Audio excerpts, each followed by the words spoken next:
How to find 1/4 of a number. Let's say the number is 92. Just translate this.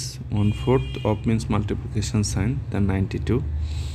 This is a fraction, this is the whole number. So your first task is to convert this whole number into fraction, considering 1 as a denominator. Now multiply this fraction with this fraction. So how to do that? Just multiply top number together and bottom number together.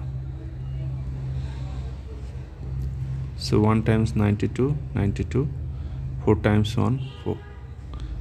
Now divide this 92 by 4. 4 goes into 9, 2 times 4, 8.